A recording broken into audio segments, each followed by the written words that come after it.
শুভ সকাল বন্ধুরা। তো তোমরা সকলে কেমন আছো? আশা করছি যে যেখানে আছো খুব ভালো আছো আর সুস্থ আছো। আজ নতুন আরও একটি ভিডিও তোমাদের সকলকে জানাই অনেক অনেক ভালোবাসা। আজকে হলো রবিবার আর এখন কিন্তু ঘড়ি কাটাতে সময় হয়েছে ওই সকাল 7টা। তো আজকের ব্লগটি আমি এই সকাল থেকেই শুরু করছি তোমাদেরকে সাথে নিয়ে। আশা করি আজকের ব্লগটি তোমাদের খুব খুব ভালো লাগবে। তো চলো দেখতে থাকো। যদিও আজকে সকালে ঘুম থেকে উঠেছি কিন্তু ওই 6টার সময়, আর ঘুম থেকে উঠে রীতিমতো আমার সমস্ত কাজ হয়ে গেছে। আর সমস্ত কাজ বাজ সেরে আমি সকাল সকাল ঠাকুর পুজোটাও দিয়ে নিয়েছি। আজকে সকালে একটু এক্সট্রা কাজ ছিল। এক্সট্রা কাজ বলতে আজকে দেখতেই পাচ্ছ এই যে শ্যাম্পু করেছি। এই শ্যাম্পু করার দিন তো একটু তাড়াহুড়ো থাকেই, যেহেতু মাথাটা ধুতে অনেকটাই সময় লাগে। এখন যদিও অতটা সময় লাগে না, কেন জানো তো, এখন চুলটা অনেকটা কেটে ফেলেছি না, তার জন্য একটু সময় কিন্তু এখন কম লাগে। কিন্তু ওই যে যেটুকু সময় লাগে সেইটুকু কিন্তু আমার কাছে অনেকটা। তো যাই হোক, সকাল সকাল কাজবাজ হয়ে গেছে। আর সকাল সকাল কাজবাজ হলে না মনটার ভেতরও ভালো লাগে যে কাজবাজগুলো সকাল সকাল সেরে নিয়েছি। কি জানো তো, কয়েকটা দিন ধরে ওই যে উঠতে এতটাই বেলা হয়ে যাচ্ছে আর সকালের কাজগুলো অনেকটা দেরি করে হচ্ছে। তো যাই হোক, আজকে সকাল সকাল ঘুম থেকে উঠে কাজবাজগুলো সেরে নিয়েছি। এখন এই যে ঠাকুর পুজোটা দিয়ে নিজে একটু ফ্রেশ হয়ে নিচ্ছি। আর কি জানো তো, সকাল সকাল এই যদি একটু নিজে ফ্রেশ না হই না, সারাটা দিন আর সময়ই হবে না, ওই কাজে ব্যস্তই থাকি। আজকে আর না শাড়িটা পরিনি, আজকে এই নাইটিটাই পরেছি। আর এই যে তারপরে ফ্রেশ হয়ে চলে আসলাম একদম রান্নাঘরে এখন এই যে ভাতটা বসিয়ে দেব। এখন যেহেতু অনেকটাই সকাল, মাম্মাম ওঠার অনেকটাই দেরি আছে, ওই 9টা তো কমসে কম বাজবেই। তো সেই ক্ষেত্রে ভাবলাম আগে ভাতটা বসিয়ে দিই আর সঙ্গে আমার চাটাও বসিয়ে দিই। আর এইদিকে এই যে চাটা হতে থাকুক, আর বাসি থালা বাসনগুলো তো সকাল সকাল ধুয়ে রেখেছিলাম, সেগুলো আবার জায়গা মতো গুছিয়ে রাখতে হবে। এগুলো আবার এই সময় না গুছিয়ে রাখলে না পরে আর ইচ্ছাও করে না, জানো তো, সব এলোমেলো মনে হয় হয়ে থাকে। তো এই যে এই চা বানানোর সময় যদি আমি এই থালা বাসনগুলো সুন্দর করে গুছিয়ে রাখি না, তাহলে রান্না করতেও বেশ খানিকটা জায়গা বেঁচে যায় আর বেশ ভালো লাগে। আর এলোমেলো থাকলে না, এই ঝুড়ির ভেতর থাকলে একদম ভালো লাগে না। জায়গার জিনিস জায়গায় কিন্তু বেশ ভালো সুন্দর করে সাজিয়ে রাখতে না আমি বেশ পছন্দ করি। আজকে সকালে তোমাদের দাদা ভাইও এখনও ঘুম থেকে ওঠেনি, ও প্রায় ওই 9টার দিকে ওঠে। আর ঘুম থেকে উঠেই তারপরে কাজে চলে যায়। আর এই যে ভাবলাম সকাল সকাল যেহেতু আমার কাজবাজগুলো হয়ে গেছে, আজকে আবার একটু তাড়াও রয়েছে। কারণ কি জানো তো, আজকে একটু ভাগ্নি আসবে। তো সেই ক্ষেত্রে ওকে নিয়ে একটু বাজারে যেতে হবে, ও একটু জামা কাপড় না কি কিনবে সেই জন্য। তো যাই হোক, সেই জন্য আরও সকাল সকাল আজকে একটু উঠেছি, যদিও অনেকটা সকালে উঠিনি, ওই 6টার সময় উঠেছি। সেই ক্ষেত্রে কাজবাজগুলো একটু সকাল সকাল যদিও হয়ে যাচ্ছে। তো যাই হোক, এইদিকে চাটা প্রায় হয়ে গেছে, মানে চিনিটা দিয়ে দিয়েছি আর সঙ্গে একটু আদা কুচি দিচ্ছি। কারণ কি জানো তো, এখন প্রচণ্ড পরিমাণে না আমার গলা ব্যথাটা হচ্ছে, আর একটু আদা দিয়ে চা খেলে না বেশ ভালো লাগে। আর এইদিকে চাটাও প্রায় হয়ে গেছে, চা পাতাটা দিয়ে দিচ্ছি। আমি না চা পাতা দিয়ে বেশিক্ষণ একদম ফুটাই না, কারণ কি জানো তো, আমি হালকা লিকার খেতে না বেশ পছন্দ করি। ওই যে একদম মানে গাঢ় লিকার না আমার একদম পছন্দ নয়, কেমন একটা গালটা তিতো হয়ে যায়। সেই ক্ষেত্রে একদম হালকা লিকার হলে না আমার বেশ খেতে ভালো লাগে। আমার মতো কে কে এই যে রোয়া চা হালকা লিকার খেতে বেশ ভালোবাসো, অবশ্যই একটা কমেন্ট করে জানিও। তো যাই হোক, এদিকে চাটা হয়ে গেছে আর আজকে কিন্তু ডাল রান্না করব, সঙ্গে আলু ভাজা করব, আর সঙ্গে কিন্তু একটু কুমড়ো ভাজা, আর মাম্মামের জন্য ডিম আলু সিদ্ধ দেবো, আর সঙ্গে তো ডাল রয়েছেই। কি জানো তো, মাম্মামকে এখন থেকে কিন্তু ওই যে একটু ঝাল খেতে দিচ্ছি। ঝাল বলতে আমাদের যে ধরনের তরকারিটা রান্না করি, ওকেও কিন্তু সেইখান থেকে তরকারি খাওয়ানোর চেষ্টা করছি এখন থেকে। কি জানো তো, ওকে যদি এখন থেকে একটু ঝাল খাওয়ানোর অভ্যাস করি না, তাহলে বড় হলেও কিন্তু খেতে চাইবে। তো যাই হোক, একটা ঘটনাও বলি, ওই মহিলাটাকে তোমরা রাস্তায় দেখতে পেলে, উনি কিন্তু যেতে যাচ্ছে সোজা দিকে, উনি আমার দিকে তাকাতে তাকাতে উনি কিন্তু আর একটা বাড়িতে ঢুকে গেছিল। তো এটা দেখে যে আমার ভীষণ হাসিও পাচ্ছিল, হচ্ছিল, পরে না আমি এই যে এডিটিংয়ের সময় সেটা দেখছি আর ওনার ওই তাকানো দেখতে দেখতে মানে উনি আরেক দিকে চলে যাচ্ছে, সেটাই কিন্তু ওনার কোনো খেয়াল নেই। তো এটা দেখে না আমার ভীষণ হাসিও পাচ্ছিল। তো যাই হোক, এদিকে আমার চাটাও হয়ে গেছে, এখন ওই ভাতটাও বসিয়ে দিয়েছি, ডাল সিদ্ধটাও বসিয়ে দিয়েছি, এখন একটু নিলিবিলি বসে চাটা খাচ্ছি।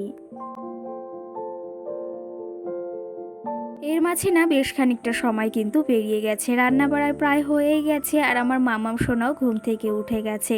এদিকে দেখো ওই যে জামা কাপড় যেহেতু শোকাচ্ছে না বর্ষার জন্য, আর কালকে প্রচণ্ড যেহেতু বৃষ্টি হয়েছে একদমই কিছু শোকায়নি। সারাটা রাত এই ফ্যানের তলায় দিয়ে রেখেছিলাম জামা কাপড়গুলো মশারির ওপর, তো সেই ক্ষেত্রে জামা কাপড়গুলো না অনেকটাই শুকিয়ে গেছে। আর কি জানো তো, এই বর্ষাকালে কিন্তু আমি মাম্মামের জামা কাপড় বলো আমাদের কিছু টুকটাকি জামা কাপড় এমন করেই শুকিয়ে রাখি। ওই যে কি জানো তো, সারাটা রাত যেহেতু ফ্যান চলে আর মশারির ওপর দিয়ে রাখলে না জামা কাপড় অনেকটাই শুকিয়ে যায়, আর এতে না জামা কাপড়ে একদম গন্ধ হয় না। তোমরা চাইলে এই টিপসটা ফলো করতে পারো, বর্ষাকালে কিন্তু জামা কাপড় শুকানোর একটা ভালো উপায়। আর এই বর্ষাকালে কিন্তু এই উপায়টা বেশ কাজেও আসে, আমি তো এটা মানে ব্যবহার করেই থাকি। তোমরাও চাইলে কিন্তু এই উপায়টা একবার ট্রাই করে দেখতে পারো। এই যে এখন টুকটুক করে খাটটা গুছিয়ে নেব, যদিও আমার খাটটা অনেকটা ছোট কিন্তু গোছাতে অনেকটা সময় লাগে। আর মামাম এদিকে উল্টে ফেলে ওইদিকে এটা করে ফেলে, সেই জন্য তো আর একটু সময় লাগে। এখন যেহেতু ঘুম থেকে উঠেছে সেহেতু এখন একটু ওই যে শুয়ে রয়েছে। আর কি জানো তো, আমার মামাম না এখন একটু দুষ্টুমি বেশি করা শিখে গেছে। আর কি জানো তো, এই ঘরটাকে যতই গুছিয়ে রাখি না ততই কিন্তু ওই যে এলোমেলো করে ফেলে। আমার খাটটা কিন্তু অনেকটাই ছোট, কিন্তু তার ভেতর সুন্দর পরিপাটি করে গুছিয়ে রাখার চেষ্টা করি। কি জানো তো, আমার খাটটা অতটাও দামি না, সেটা তো তোমরা দেখেই বুঝতে পারো, একদমই নর্মালি। ইচ্ছা আছে যে খুব তাড়াতাড়ি সেটা নেওয়ার, দেখি কবে সেটা সম্ভব হয়। হয়তো আমার দামি ফার্নিচার বা দামি খাট বা দামি কোনো কিছুই নেই, কিন্তু এই যে আমার ছোট্ট সংসারটাকে বা আমার এই ঘরের জিনিসগুলোকে বা আমার ঘরটাকে এই যে সুন্দর পরিপাটি করে গুছিয়ে রাখি কিন্তু আমার এই সুন্দর হাতের কাজে আর আমার এই ছোট্ট সংসারটাকে ভালোবাসা দিয়ে। কি জানো তো, আমার ঘর সাজানোর জন্য দামি ফার্নিচারের প্রয়োজন নেই, আমার হাতের কাজই কিন্তু যথেষ্ট। শুধু যে ওই যে ঘর সাজানোর জন্য দামি ফার্নিচার বা দামি জিনিসপত্র দরকার হয় সেটা নয়, একটা গৃহবধূর কিন্তু হাতের কাজও খুব দরকার আছে। আর সঙ্গে যদি সে হাতের কাজটা ভালো হয় তাহলে কিন্তু সংসারটা আরও সুন্দর হয়ে ওঠে, আর সংসারটা কিন্তু আরও ভালো হয়ে ওঠে। আর সত্যি কথা বলতে আমি আমার সংসারটাকে কিন্তু এমনভাবেই নিজের হাতের কাজ দিয়ে গুছিয়ে রাখি। তো বন্ধুরা, সকাল সকাল প্রায় রান্নাবান্না সারাই হয়ে গেল আর আমার মামাও সোনাও ঘুম থেকে উঠে গেছে, বিছনাটাও তুলে নিয়েছি। এখন একটু রান্না বাকি রয়েছে, আগের দিন কাউ মিল্ক রাখা হয়েছিল, সেই কাউ মিল্কটা খাওয়া হয়নি। তো সেই ক্ষেত্রে ভাবলাম একটু বাড়িতে সুজিও রয়েছে চিনিও রয়েছে, একটু মানে রান্না করা যাক, সুজি রান্না করা যাক। অনেক দিন খাওয়া হয় না, বেশ ভালো লাগে কিন্তু। আর ভেবেছি রাত্রে একটু ময়দা আনতে বলবো না, ঘরে একটু রয়েছে সেটা দিয়ে ভেবেছি আজকে একটু রাত্রেবেলার দিকে একটু লুচি করব। তো যাই হোক, এইদিকে মাম্মা সোনা তো উঠে গেছে, ওর খাবারটা আমি অনেক আগেই রেডি করে রেখেছি, ওকে এখন খাওয়াবো। তারপরে আজকে আবার ভাগ্নি আসবে, ওকে নিয়ে একটু হাওড়াতে যেতে হবে, মানে মার্কেটে যাব একটু, ও একটু কিছু কেনাকাটি করবে, মলে যাব একটু কেনাকাটি করতে ওর সঙ্গে। তো চলো তবে আজকের ব্লগটি তোমরা দেখতে থাকো, আশা করি তোমাদের বেশ ভালো লাগবে। আর আজকে সকালের ওয়েদারটা দেখতেই পাচ্ছ, একদম মেঘলা মেঘলা হয়ে রয়েছে, পুরো একদম রোদই যাকে বলা হয় ওঠেনি আজকে সকাল থেকে। আর কালকে তো প্রচণ্ড প্রচণ্ড পরিমাণে বৃষ্টি হয়েছিল, মানে কি যে বৃষ্টি হয়েছে, আমাদের বাড়ির ওই পাশটা একটা পুকুর আছে সেটা পুরো একদম ভেসে গেছে। তো যাই হোক, তোমাদের একদিন নাহলে দেখাবো। তো চলো তবে এখন মানে সুজিটা রান্না করি আর মাম্মামকেও খাওয়াতে হবে। আশা করি তোমাদের ব্লগটা ভালো লাগবে, আর ওইখানে মানে মলে যাওয়ার সময় তোমাদের সঙ্গে অবশ্যই দেখা হচ্ছে, দেখতে থাকো ভিডিওটি। এর মাঝে আর তোমাদের সঙ্গে কিছুই শেয়ার করিনি, এই যে ভাগ্নি এসেছিল তারপরেই রেডি হয়ে মাম্মামকে স্নান ধান করিয়ে বেরিয়েছি। আর এখন যাব ওই যে বললাম জামা কাপড় কিনতে, আমি ভাগ্নি মাম্মাম আর ওর একটা বান্ধবী। আর মাম্মাম এইদিকে মাম্মামের দিদির কোলে রয়েছে, তার জন্য জুতোটা আমার হাতে নিয়েছি, কারণ জুতোর নিচে একটু কাদা রয়েছে। আর এইদিকে দেখো এখন গাড়ির জন্য দাঁড়িয়ে রয়েছি, মাম্মামের জুতোটাও পরিয়ে দিয়েছি। আর ওর একটা এদিকে দেখো ওই যে মানে জেঠু এসেছিল, তাকে দেখে একটু ভয়ই পাচ্ছিল।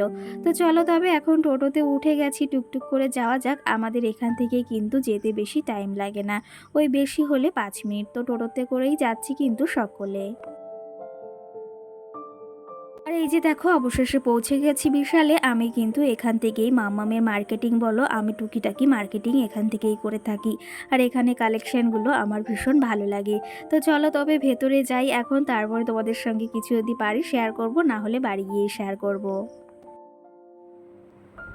তো বন্ধুরা এই যে মল থেকে চলে এসেছি, আর তোমাদের ওখানে গিয়ে কিছুই শেয়ার করতে পারিনি, কারণ মাম্মামকে নিয়ে গেছি, ওকে সামলানো মানে বুঝতেই পারছো যুদ্ধর সমান। তো ওকে নিয়ে মানে কান্নাকাটি যাকে বলা হয়, যেটা পাচ্ছে সেটাই ধরাধরি করছে। তো তোমাদের সঙ্গে ওই জন্য কিছুই শেয়ার করতে পারিনি, ভাবলাম যে বাড়ি গিয়ে একদম তোমাদের সঙ্গে শেয়ার করব। গেছিলাম ভাগ্নির জন্য কেনাকাটি করতে, ও কোথায় যাবে ঘুরতে, তার জন্য ও কেনাকাটি করতে এসেছিল।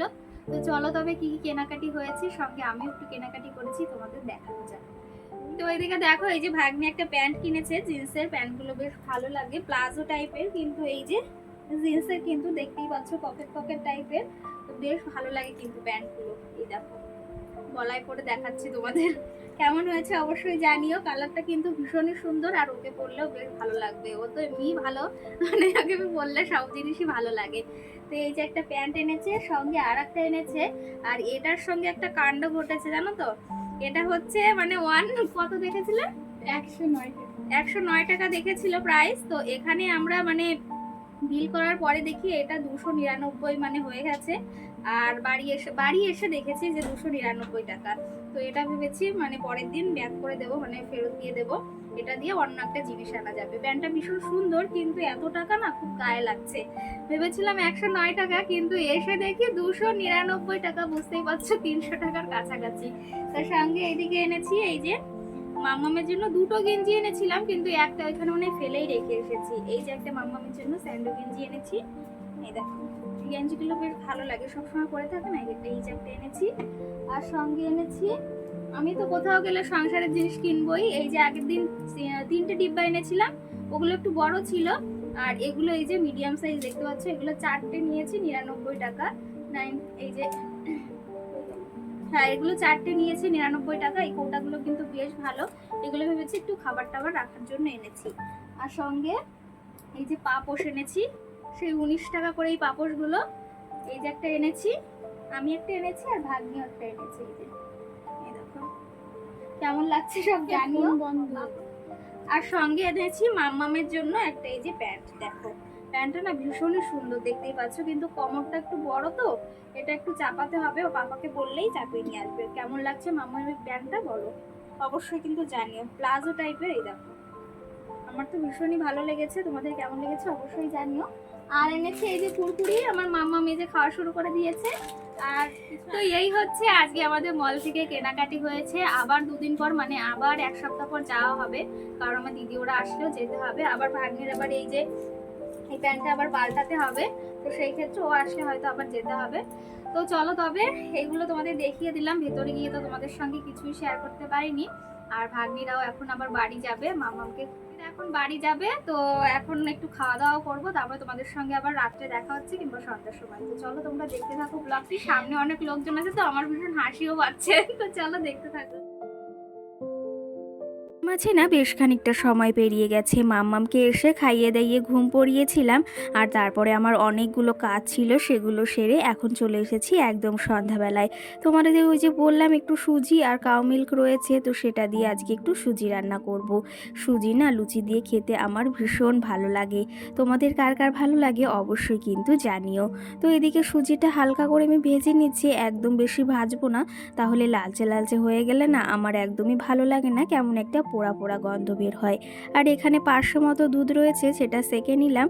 এখন এটা ভালো করে ফুটিয়ে এই যে দিয়ে দিয়েছি দেখো সুজি খানিকটা। যে এখন পরিমাণ মতো চিনি আর লবণটা দিয়ে দেবো। কি জানো তো, যে কোনো মিষ্টি খাবারে যদি লবণটা ঠিক মতো না হয় না তাহলে কিন্তু একদমই মিষ্টিটা মনে হয় না।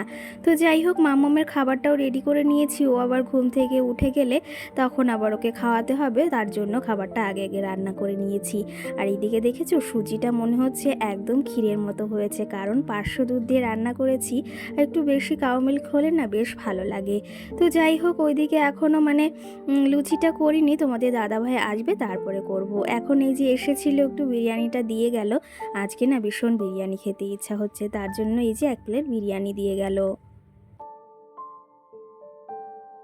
যাই হোক, বিরিয়ানিটা তোমাদের দাদাভাই অনেক আগেই দিয়ে গেছিলো ওই সন্ধ্যা লাগার সঙ্গে সঙ্গে। তো সেই ক্ষেত্রে এখন একদম ঠান্ডা হয়ে গেছে। এখন ঘড়ি কাটাতে ওই 9:30 মতো বাজে। আর এদিকে লুচিও করে নিয়েছি, তোমাদের দাদাভাইও চলে এসেছে, এখন ওকে খেতে দেবো। আর এইদিকে লুচির সঙ্গে আজকে সুজি করেছি। আর আজকে তোমাদের কোনো কমেন্টের রিপ্লাই দিতে পারলাম না, পরের দিনের ভিডিওতে অবশ্যই দেওয়ার চেষ্টা করব। তো আজকের মতো সকলকে টাটা, সকলে ভালো থেকো।